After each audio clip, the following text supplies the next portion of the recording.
Chapter 16 of the Science of Getting Rich by Valence D.WATTLAS. This recording is in the public domain. Recording by Dana Meilinger. Chapter 16. Some Cautions and Concluding Observations.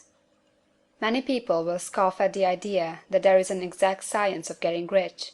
Holding the impression that the supply of wealth is limited, they will insist that social and governmental constitutions must be changed before even any considerable number of people can acquire a competence.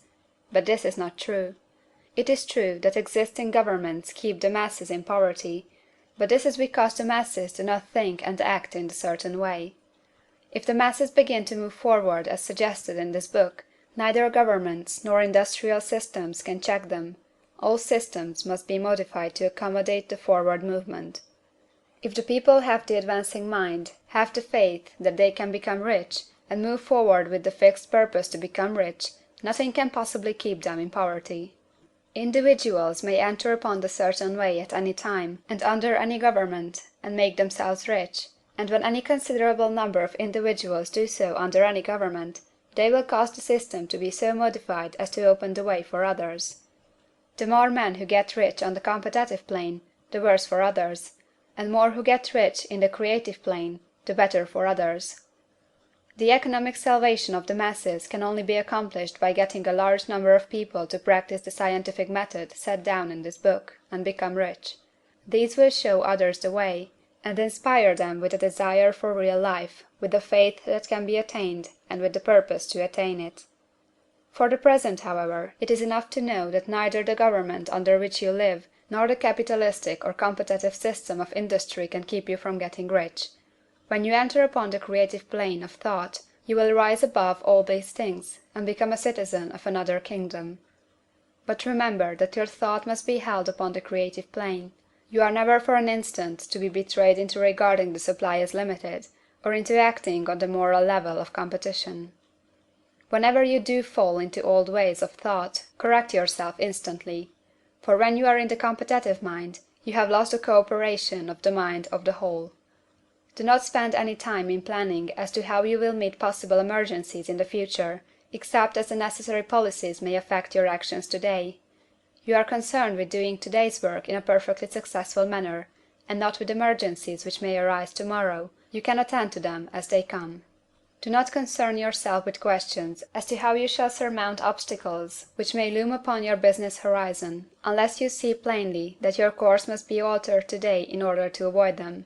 No matter how tremendous an obstruction may appear at the distance, you will find that if you go in the certain way, it will disappear as you approach it, or that a way over, through, or around it will appear. No possible combination of circumstances can defeat a man or woman who is proceeding to get rich along strictly scientific lines. No man or woman who obeys the law can fail to get rich, any more than one can multiply 2 by 2 and fail to get 4. Give no anxious thought to possible disasters, obstacles, panics, or unfavorable combinations of circumstances. It is time enough to meet such things as they present themselves before you in the immediate present, and you will find that every difficulty carries with it the wherewithal for its overcoming. Guard your speech. Never speak of yourself, your affairs, or of anything else in a discouraged or discouraging way. Never admit the possibility of failure, or speak in a way that infers failure as a possibility. Never speak of the times as being hard, or of business conditions as being doubtful. Times may be hard and business doubtful for those who are on the competitive plane, but they can never be so for you. You can create what you want, and you are above fear. When others are having hard times and poor business, you will find your greatest opportunities. Train yourself to think of and to look upon the world as something which is becoming, which is growing, and to regard something evil as being only that which is undeveloped. Always speak in terms of advancement.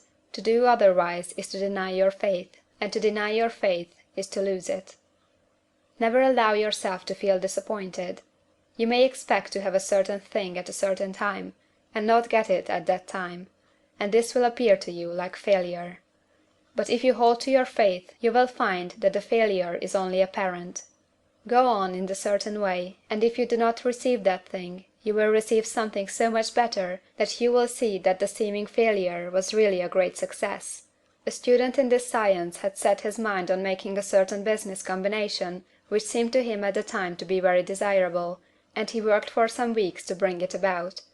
When the crucial time came, the thing failed in a perfectly inexplicable way. It was as if some unseen influence had been working secretly against him.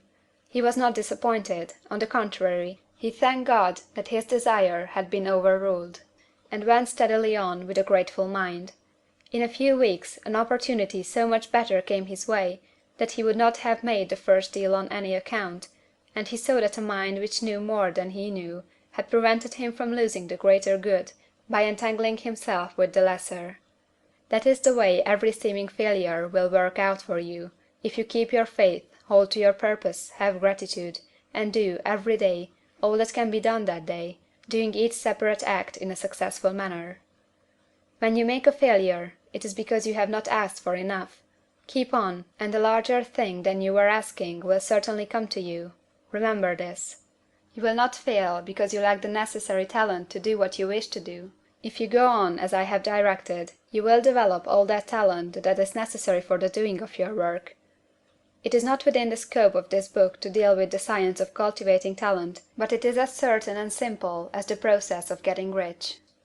However, do not hesitate or waver for fear when you come to any certain place you will fail for lack of ability. Keep right on, and when you come to that place the ability will be furnished for you. The same source of ability which enabled the untaught Lincoln to do the greatest work in government ever accomplished by a single man is open to you. You may draw upon all the mind there is for wisdom to use in meeting the responsibilities which are laid upon you. Go on in full faith. Study this book. Make it your constant companion until you have mastered all the ideas contained in it. While you are getting firmly established in this faith, you will do well to give up most recreations and pleasure, and to stay away from places where ideas conflicting with these are advanced in lectures or sermons. Do not read pessimistic or conflicting literature, or get into arguments upon the matter. Do very little reading, outside of the writers mentioned in the preface. Spend most of your leisure time in contemplating your vision, and in cultivating gratitude, and in reading this book. It contains all you need to know of the science of getting rich, and you will find all the essentials summed up in the following chapter. End of chapter 16.